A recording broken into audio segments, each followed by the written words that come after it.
everyone, and welcome to another edition of News Dabs with Jimmy Young, now reporting for the Pro Cannabis Media Group and ProCannabisMedia.com.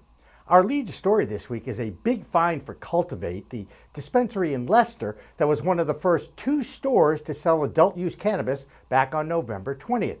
The Cannabis Control Commission of Massachusetts fined Cultivate when hundreds of mislabeled products got in the hands of consumers. You know, that's the challenge when you have both a medical dispensary and an adult use dispensary under the same roof. You see, there are different rules and regulations for both, and most importantly, different labels for the different products. In the first year of adult use sales, it's about compliance and following the rules for the cannabis industry. And when you don't follow the rules, you pay the price of $75,000, a fine to Cultivate. On Wednesday last week, outside the Massachusetts State House, the cannabis community came out in full support for Dr. Marion McNabb and her group C3RN. That's the Cannabis Community Care and Research Network. This rally was called for by McNabb as a reaction to an article that ran in the Boston Globe about a group of substance abuse physicians who want to stop the rollout of this entire business and put it all under government control. Are you kidding me? 40 doctors and medical professionals from the Massachusetts Prevention Alliance sent a 16-page statement of concern to the State House.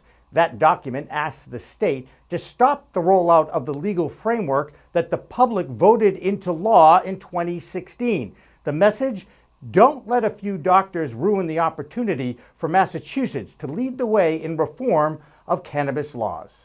We have the resources and the academic capital here in Massachusetts to create a state that can be a model of the nation that balances upholding public health and safety while ensuring that our adult use cannabis industry and our medical cannabis industry thrive and are driven by science, data, and research.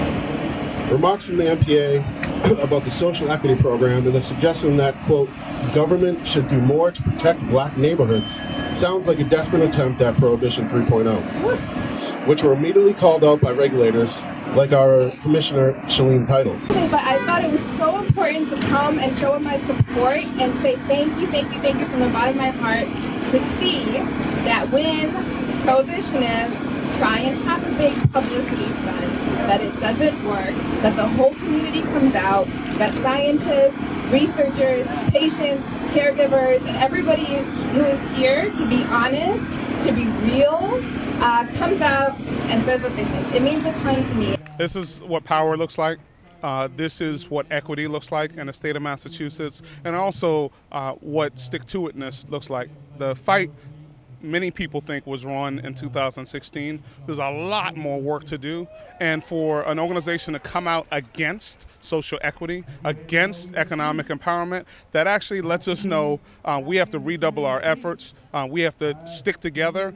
We have to continue to fight to make sure that cannabis is open, available, not only to those who are patients, which is very important, but also to people, normal folks who aren't millionaires and billionaires, and make sure that women and people of color lead this revolution in the state of Massachusetts.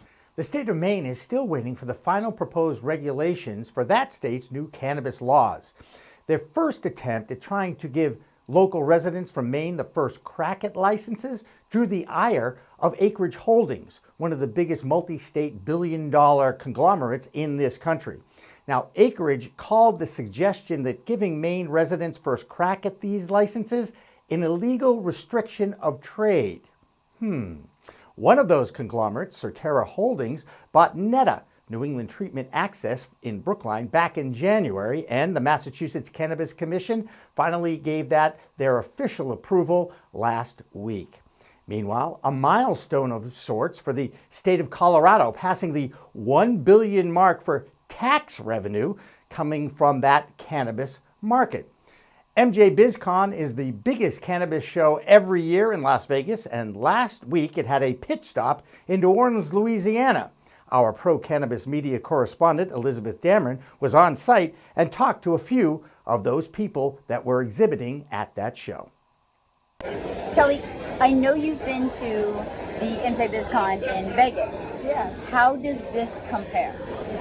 Well, the floor itself is smaller as far as vendors are concerned, and it seems like the crowd is a little bit smaller. Okay. But all in all, it looks to be a great diverse group. I love how they've added in the hemp side that's of great. things Yeah. for the education. It's great here that we have the MJBIZ conference here in New Orleans. This is its second year, and what it does is it normalizes the industry, and it moves the ball forward. And being stuck in the deep South, or here in New Orleans, as we prefer to be referred to as the northernmost city in the Caribbean, rather than identifying as southern. But nonetheless, we're geographically in that level, and whereas you can look at you can look at different parts of the country that are moving forward at a much faster pace, but change simply does not happen in the South in any kind of timely fashion. MJBIZCon is not the only cannabis industry event last week. The Worcester Business Journal here in Massachusetts held a 3-hour event focusing on the cannabis industry as the new economic engine for Massachusetts. Cannabis Control Commissioner Kay Doyle gave the keynote address for the few hundred people who showed up at the DCU Center. The banking business, community relations, and social equity inclusion were some of the subjects of the breakout sessions. And finally today, archaeologists in China have discovered stones and wooden bowls from an ancient burial ground that contain traces of burnt cannabis residue. How long ago was that, you ask? How about 2,500 years ago? That means that is now the oldest or earliest evidence of human consumption of cannabis to date. That's why we say it's a whole new world of weed out there. Reporting for the Pro Cannabis Media Group and ProCannabisMedia.com, I'm Jimmy Young, and once again, we leave you with a few cannabis-friendly events over the next few weeks in the greater Boston area.